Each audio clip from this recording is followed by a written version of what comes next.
ವೀಕ್ಷಕರೇ, ದಾವಣಗೆರೆ ದಕ್ಷಿಣ ವಿಧಾನಸಭಾ ಉಪ ಚುನಾವಣೆಯ ಮತ ಎಣಿಕೆಯ ಇನ್ನೇನು ಕ್ಷಣಗಣನೆ ಕೂಡ ನಾಳೆ ಬೆಳಗ್ಗೆ 8 ಗಂಟೆಯಿಂದ ಮತ ಎಣಿಕೆ ಕಾರ್ಯಕ್ರಮ ಪ್ರಾರಂಭವಾಗುತ್ತೆ.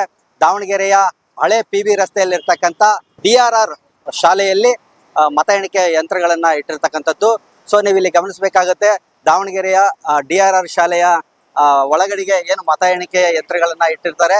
ಸೊ ಇಲ್ಲಿ ಮತ ಎಣಿಕೆ ಯಂತ್ರಗಳು ಕೂಡ ಎಲ್ಲ ಪೊಲೀಸ್ ಬಿಗಿ ಬಂದೋಬಸ್ತಿನಿಂದ ಮತ ಯಂತ್ರಗಳನ್ನ ಇಟ್ಟಿರ್ತಕ್ಕಂಥದ್ದು ಮತ್ತು ಈ ಸುತ್ತಮುತ್ತ 100 ಮೀಟರ್ ವ್ಯಾಪ್ತಿಯ ವಾಹನ ಮುಕ್ತ ವಲಯ ಎಂದು ಘೋಷಣೆ ಮಾಡಿರ್ತಕ್ಕಂಥದ್ದು.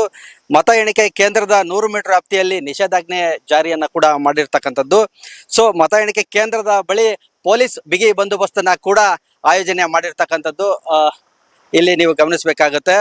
ಮತ್ತು ದಾವಣಗೆರೆಯ ಹಳೆ PB ರಸ್ತೆಯ DRR ಶಾಲೆಯ ಒಳಗಡೆಗೆ ಒಟ್ಟು 14 ಟೇಬಲ್ಗಳ ಸ್ಥಾಪಿಸಿ ಮತ ಎಣಿಕೆ ಕಾರ್ಯ ನಡೀತದೆ. ಸೊ ಪೊಲೀಸ್ ಬಿಗಿ ಬಂದೋಬಸ್ತ್ ನಡುವೆ ಬರ್ತಕ್ಕಂಥ ಎಲ್ಲ ನಡೀತಾ ಇದೆ. ಸೊ ನಾಳೆ ಬೆಳಿಗ್ಗೆ ಏನು 8 ಗಂಟೆಯಿಂದ ಪ್ರಾರಂಭವಾಗುವಂತ ಈ ಮತ ಎಣಿಕೆ ಕಾರ್ಯಕ್ರಮ ಎಲ್ಲರೂ ಕೂಡ ದಾವಣಗೆರೆಯ ದಕ್ಷಿಣ ಮತ್ತು ಉತ್ತರ ಇಡೀ ದಾವಣಗೆರೆ ಕೂಡ ಇಲ್ಲಿ ಹದ್ದಿನ ಹಾಗೆ ಕಾಯ್ತಾ ಇರ್ತಕ್ಕಂಥದ್ದು. ಯಾಕಪ್ಪ ಅಂದ್ರೆ ಯಾರು ಗೆಲ್ತಾರೆ ಅನ್ನುವಂತ ಒಂದು ನಿರೀಕ್ಷೆಯಲ್ಲಿದ್ದಾರೆ. ಬಿಜೆಪಿ ಅಭ್ಯರ್ಥಿ ಆಗಿರ್ತಕ್ಕಂಥ ಶ್ರೀನಿವಾಸ್ ದಾಸ್ಕರಪ್ಪನವರು ಮತ್ತು ಹಾಗೂ ಕಾಂಗ್ರೆಸ್ನ ಅಭ್ಯರ್ಥಿ ಆಗಿರ್ತಕ್ಕಂಥ ಶಾಮನೂರು ಸಮರ್ಥರವರು ಕೂಡ ಅವ್ರನ್ನ ಒಳಗೊಂಡು 25 ಅಭ್ಯರ್ಥಿಗಳು ಕೂಡ ಕಣಕ್ಕಿಳಿದಿರ್ತಕ್ಕಂಥದ್ದು. ಭವಿಷ್ಯ ನಾಳೆ 12 ಗಂಟೆ ಅಷ್ಟೊತ್ತಿಗೆ ಯಾರು ಗೆಲ್ತಾರೆ ಮತ್ತು ಯಾರು ಸೋಲ್ತಾರೆ ಅನ್ನೋದನ್ನ ನಿಶ್ಚಯ ಆಗುತ್ತೆ.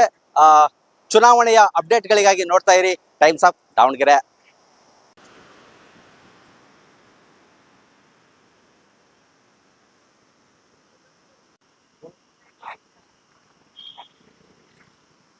ಎಷ್ಟು ಭಯ ಇಟ್ಟಲ್ಲಿ ಇದು